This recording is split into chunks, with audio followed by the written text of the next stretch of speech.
오늘은 창세기 50장의 말씀을 살펴보겠습니다. 창세기 50장 말씀 가운데 1절로 14절의 말씀을 같이 읽겠습니다.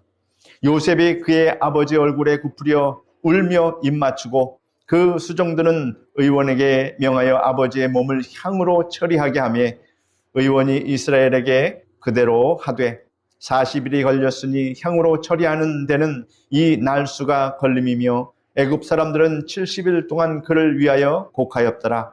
곡하는 기한이 지남에 요셉이 바로의 궁에 말하여 이르되 내가 너희에게 은혜를 입었으면 원하건대 바로의 귀에 아뢰기를 우리 아버지가 나로 맹세하게 하여 이르되 내가 죽거든 가나안 땅에 내가 파놓은 묘실에 나를 장사하라 하였나니 나로 올라가서 아버지를 장사하게 하소서 내가 다시 오리이다 하라 하였더니 바로가 이르되 그가 내게 시킨 맹세대로 올라가서 내 아버지를 장사하라. 요셉이 자기 아버지를 장사하러 올라가니 바로의 모든 신하와 바로 궁의 원로들과 애굽 땅의 모든 원로와 요셉의 온 집과 그의 형제들과 그의 아버지의 집이 그와 함께 올라가고 그들의 어린 아이들과 양떼와 소떼만 고센 땅에 남겼으며 병거와 기병이 요셉을 따라 올라가니 그 때가 심히 컸더라. 그들이 요단강 건너편 아닥 타작마당에 이르러 거기서 크게 울고 애통하며 요셉이 아버지를 위하여 7일 동안 애곡하였더니 그 땅 거민 가나안 백성들이 아닥마당의 애통을 보고 이르되 이는 애굽 사람의 큰 애통이라 하였으므로 그 땅 이름을 아벨 미스라임이라 하였으니 곧 요단강 건너편이더라. 야곱의 아들들이 아버지가 그들에게 명한 대로 그를 위해 따라 행하여 그를 가나안 땅으로 메어다가 마므레 앞 막벨라 밭 굴에 장사하였으니 이는 아브라함이 해쪽 속 에브론에게 밭과 함께 사서 매장지를 삼은 곳이더라. 요셉이 아버지를 장사한 후에 자기 형제와 호상꾼과 함께 애굽으로 돌아왔더라. 야곱은 죽음 앞에서 의연한 자세를 보였습니다. 하나님의 약속대로 요셉이 그의 눈을 감겨주게 되므로 파란만장한 이 세상에서의 147년의 나그네 생활을 끝맺게 됩니다. 야곱의 생애를 볼 때 장년기에 이르기까지 그의 반평생은 세속적이고 미성숙한 그러한 신앙이었습니다. 그러나 그의 노년기는 하나님을 경외하고 늘 제단을 쌓는 그러한 신앙을 자녀들에게 그렇게 보였고 그 자녀들에게 약속의 기업을 분명하게 가르쳐준 그런 신앙의 사람이었다라고 하는 것을 우리가 확인할 수 있습니다. 요셉은 하나님의 사람이요 정직하고 능력 있는 인물임과 동시에 인간적이고 감정이 풍부하고 부모에 대한 존경과 애정을 겸비한 사람이었습니다. 요셉이 참으로 정직하고 신실하고 또 다정다감하고 정이 많고 부모를 잘 공경했다라고 하는 것을 우리가 알 수 있습니다. 아버지가 돌아가시자 슬피 울며 아버지의 창백한 얼굴과 차가운 입술에 입을 맞추고 애정어린 마지막 작별 인사를 했습니다. 그리고 아버지의 시신에 향재료를 넣어서 방부 조치를 하였습니다. 썩지 않도록.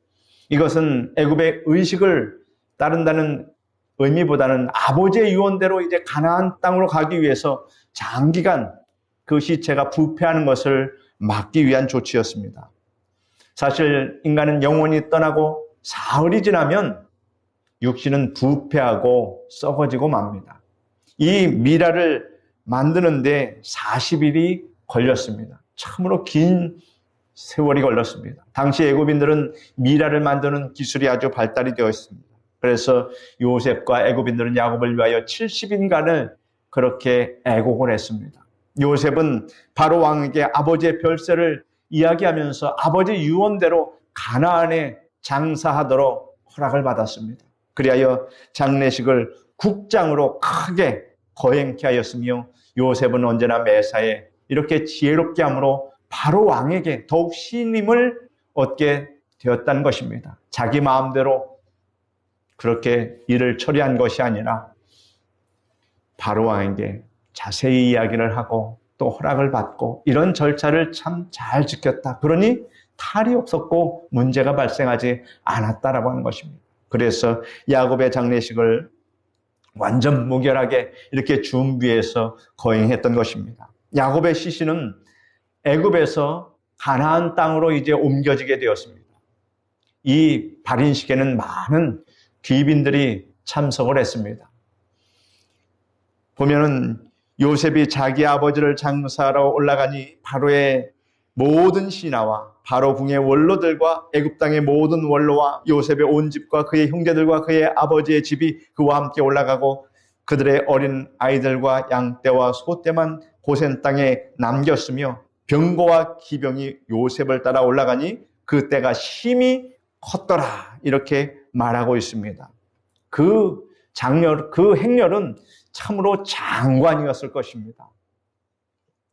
모든 신하들이 따르고 국장으로 치르니 애굽의 큰 나라에서 이와 같은 일을 할 때에 얼마나 비용을 많이 들이고 또 많은 인력을 동원했을까 하는 것은 우리 각자의 상상에 맡겨야 합니다.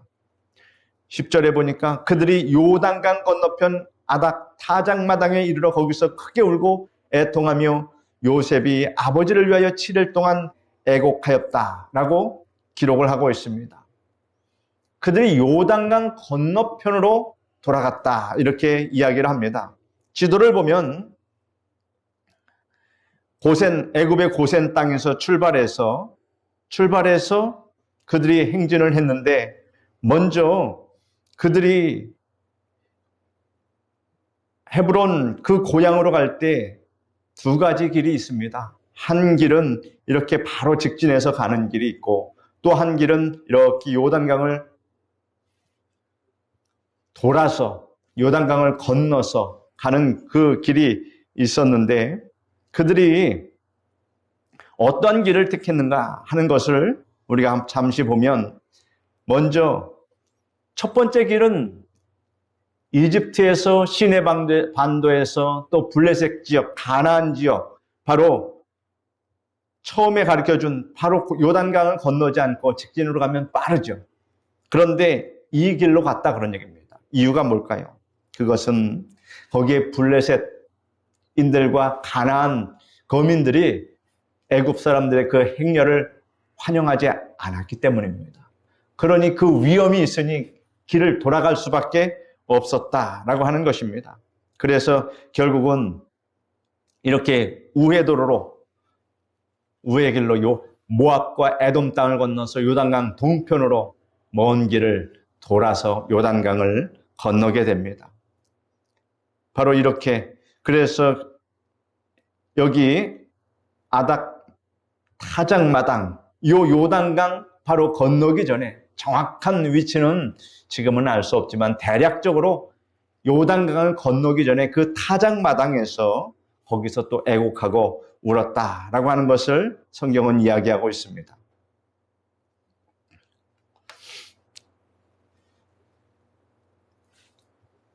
요단강 건너편 아닥 타작마당에 이르러 거기서 크게 울었다고 했는데 왜 아닥 타작마당이라고 그렇게 이야기를 했을까? 대규모 행렬, 아까 그림에서 보았듯이 그 많은 사람들이 행렬을 이루면서 갈 때 넓은 공간이 필요했습니다. 그래서 타작마당이 필요했다. 그래서 그 넓은 평원 타작마당에서 거기서 애곡을 하고 또 야곱의 시신을 이제 요단강을 건너서 가나안으로 돌아가는 그러한 것을 우리가 보는데 요단강을 건넌다라고 하는 것은 바로 상징적인 의미가 있습니다. 약속의 땅으로 들어가는 것을 의미합니다. 우리가 찬송가에도 그런 찬송이 있지 않습니까? 해보다 더 밝은 저 천국 믿음만 가지고 가겠네. 믿는 자 위하여 있을 곳 우리 주 예비해 두셨네. 며칠 후 요단강 건너가 만나리. 며칠 후 요단강 건너가 만나리. 바로 야곱은 이렇게 우리 후손들에게 요단강을 건너가 가나안 땅은 여러분 상징적인 의미가 있다고 하지 않았습니까? 바로 천국을 상징하는 그러한 땅이었습니다. 그러므로 요단강을 건넜다라고 하는 것은 이제 천국으로 들어갔다 하는 것을 상징적으로 이야기를 하고 있습니다. 요셉은 부친 야곱을 헤브론에 있는 선산 막벨라 굴에 장사 지냈습니다. 그 거리가 500km가 넘습니다. 여기서 부산보다도 더 먼 거리입니다. 그 행렬이 며칠을 지내서 장엄하게 갔다라는 것은 보통 일이 아닙니다. 상상할 수 없습니다. 혼자 가는 것도 어려운데 그 모든 기병과 병거를 이끌고 온 그런 신하들과 또 가족들이 다 그 행렬을 따라갔다는 것은 정말로 대단한 일이었습니다. 나이 많으면 죽는 것이 일반적입니다. 젊어서도 죽는 자가 있습니다. 저물어가는 저 태양을 누가 막겠습니까? 죽어가는 인생길을 막을 자는 없습니다. 인명은 하나님의 뜻이니 인간의 마음대로 하지 못합니다. 건강을 원치 않냐는 자가 어디 있으며 오래 살기를 원치 않은 자가 또 어디 있겠습니까? 그러나 마음대로 못하는 것이 인간의 죽음입니다. 이것은 신앙과도 상관없습니다. 기독교인도 죽습니다. 불신자는 말할 것도 없습니다. 그러나 성도들의 영혼은 죽지 않는다라는 이 사실을 여러분 감사하시기를 바랍니다. 우리의 몸은 후퇴하여서 흙으로 와서 흙으로 돌아가는 것, 자연의 이치고 이 이치는 하나님이 정해놓으신 것이고 우리는 순종하면 됩니다. 결국은 우리 몸이 무너지는 것이, 흙으로 돌아가는 것이 우리에게 유익이 된다라고 하는 사실을 우리는 감사해야 할 것입니다. 죽으면 그만이다. 절대 아닙니다. 우리는 죽어야 부활의 몸을 입습니다. 새롭게 태어나게 되니 그 과정에 불과한 것입니다. 여러분, 존재적인 그러한 존재는 변하지 않고 영원히 간다라고 하는 이 사실을 여러분 우리는 확신하면서 살아가야 할 것입니다. 육신이 한 번 죽는다는 것은 하나님이 정하신 이치입니다. 그래서 뭐라고 기록합니까? 같이 읽어봅시다. 한 번 죽는 것은 사람에게 정해진 것이요 그 후에는 심판이 있으리니 이것이 진리입니다. 히브리서 9장 27절에 하나님께서 이 말씀을 기록해 놓으신 이유가 바로 우리 인생들이 이 진리를 깊게 깨닫고 살아라 그런 것입니다.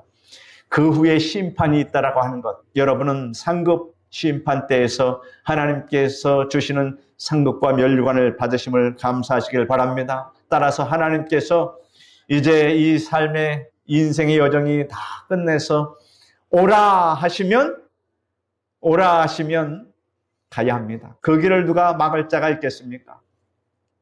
그 누구도 자신의 죽음을 대신하지 못합니다. 따라서 기회가 남아있을 때, 중요한 것은 그겁니다.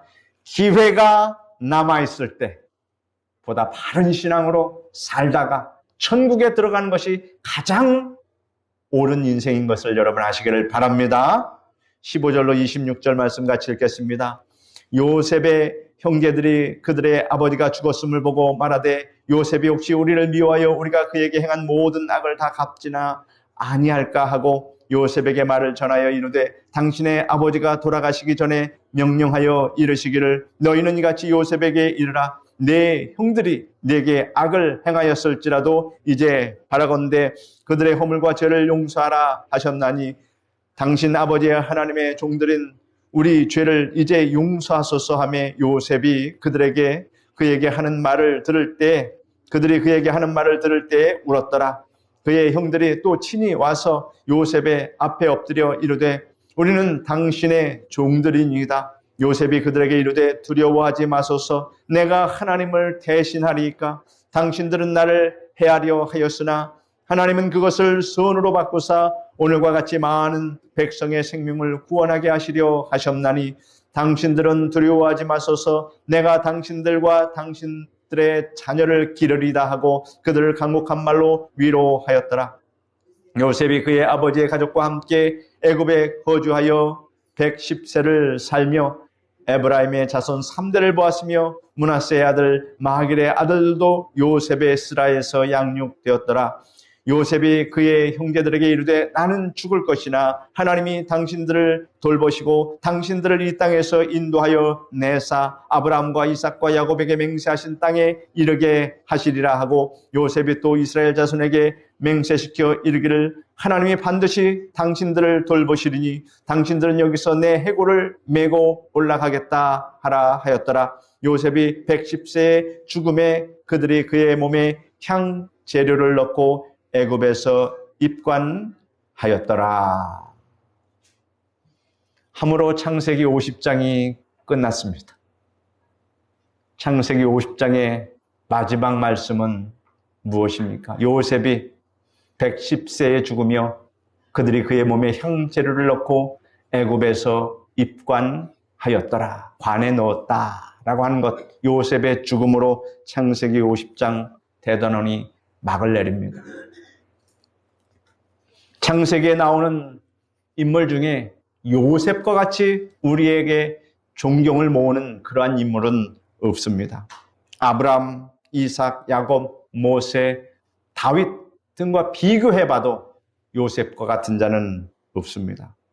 요셉은 그 젊은 날부터 정직하였고 신실한 신앙인이었습니다. 그는 언제나 최선을 다하는 자였습니다. 억울하게 옥중에 감금되었을 때도 바로의 궁에서도 영화를 누릴 때도 언제나 성실하셨습니다.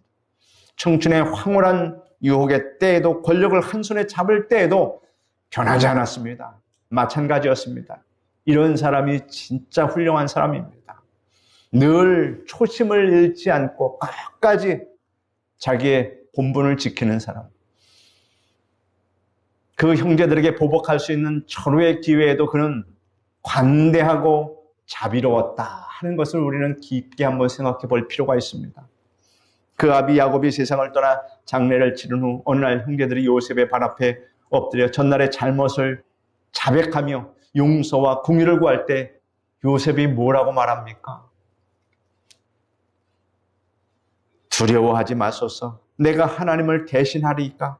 당신들은 나를 해하려 하였으나 하나님은 그것을 선으로 바꾸사 오늘과 같이 많은 백성의 생명을 구원하게 하시려 하셨나니 당신들은 두려워하지 마소서.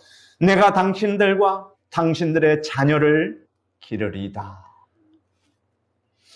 이렇게 간곡한 말로 그 형들을 안심시키며 위로까지 했습니다. 내가 하나님을 대신하리이까 라는 이 말은 내가 어찌 당신들에게 하나님의 허락 없이 복수를 할 수 있겠습니까? 원수 갚는 것은 하나님의 일이지 나의 상관할 바가 아니고 그것은 하나님의 고난에 속한 것임을 그가 이렇게 말한 것입니다. 얼마나 훌륭한 믿음입니까? 그가 입은 고난과 형제들이 행한 악행을 하나님의 손으로 하나님께서 바꾸어서 하나님께서 선을 이루신 것을 그는 확신했습니다. 로마서 8장 28절 우리 같이 한번 읽을까요? 우리가 알거니와 하나님을 사랑하는 자 곧 그 뜻대로 부르심을 입은 자들에게는 모든 것이 합력하여 선을 이루느니라. 이런 놀라운 진리를 발견했을 때 요셉의 마음속에 복수심이 일어날 수 있겠습니까? 오히려 악을 선으로 인도하신 하나님께 감사했습니다. 하와이에서 어떤 젊은 처녀는 알지 못하는 병에 걸려서 좌우 그리고 손, 발을 전부 다 잘라내고 몸뚱이와 머리만 남았습니다. 목소를 불러서 연필 꽂이를 만들어서 어깨에다 메고 글씨 쓰기를 연습한 후에 편지를 쓰기 시작했습니다. 그녀는 이런 생각을 했습니다. 세상에는 자신과 같이 불구로 비관하는 사람들이 얼마나 많을까? 이런 사람들에게 편지를 써서 내 슬픈 사연을 전해주면서 그래도 삶의 보람을 느끼고 일하고 있음을 전해주어서 수많은 사람들에게 큰 위로와 용기를 주어야겠다, 이런 생각을 가졌습니다. 그래서 매년 1,500통 이상의 편지를 써서 자신과 같이 불구의 몸으로 살아가는 사람의 마음에 큰 위로와 용기를 주었다고 합니다. 앞도 못 보고 듣지도 못하고 말하지도 못하는 삼중고를 겪었던 헬렌 켈러도 자신의 연약함보다 하나님의 능력과 은혜를 사람들에게 보여주었습니다. 요셉은 모든 환난과 비극에도 불구하고 그 생의 전부를 다 하나님 손에 맡겼다는 이 사실을 여러분 참으로 우리가 깊이 생각해야 합니다. 그는 환난과 역경에 빠졌을 때 자포자기하거나 하나님을 원망하지 않고 최후까지 자기의 순결을 지키고 자기의 신앙을 지켰습니다. 요셉이 그의 아버지의 가족과 함께 애굽에 거주하여 110세를 살며 에브라임의 자손 3대를 보았으며 므낫세의 아들 마길의 아들도 요셉의 스라에서 양육되었더라. 요셉이 그의 형제들에게 이르되 나는 죽을 것이라. 하나님이 당신들을 돌보시고 당신들을 이 땅에서 인도하여 내사 아브라함과 이삭과 야곱에게 맹세하신 땅에 이르게 하시리라 하고, 요셉이 또 이스라엘 자손에게 맹세시켜 이르기를 하나님이 반드시 당신들을 돌보시리니 당신들은 여기서 내 해골을 메고 올라가겠다 하라 하였더라. 요셉이 110세의 죽음에 그들이 그의 몸에 형체를 놓고 애굽에 입관하였더라.